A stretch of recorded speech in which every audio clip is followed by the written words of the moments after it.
What if the way to get out of the current season that you're in was to be faithful with where God had you right now? I sometimes struggle with neglecting what God has given me in the season that I'm in and only focusing on everything that I don't have. I sometimes struggle with feeling like I have to wait to enjoy my life until I get to like a certain destination. Then I can enjoy my life. And the Father has been showing me the reality of how He wants to use where we are at right now to get us to the next place He has for us. But often we want to skip that part. We want to get right to the blessing, and we want to skip the part where it's being faithful with where God has us right now. For example, looking in the scriptures at the parable of the talents, God gives 3 dudes different talents, and one guy he gives 1 talent, one guy he gives 3, one guy he gives 5. And the 2 dudes go out and they invest their talents, they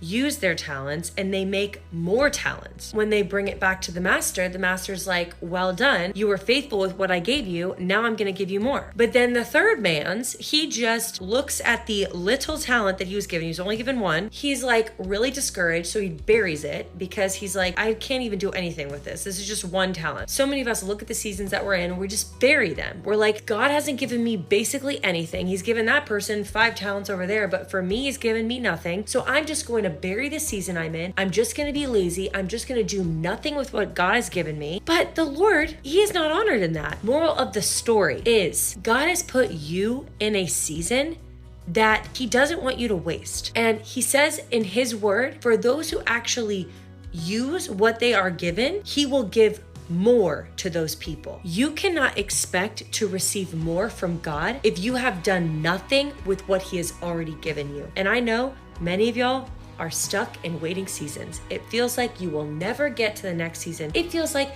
that next season that you've been praying for is a million miles away. You are struggling to believe the lie that you can't even enjoy your life until God puts you in that season. But that is a big fat lie. You can enjoy where God has you. You can be faithful with your 5 loaves and 2 fish. You can look at the very few things God's given you, or the many things God's given you, depending on how you look at it, and go, all right, I know we're in this situation and I know I cannot control the situation that I am in. However, how can I be a faithful steward of the gifts that God has given me right now and not wait until the next season or the next chapter of my life to start being faithful, but to start being faithful right now? If you use the little that you have right now and you are a faithful steward of the little that God's given you, He eventually will give you more.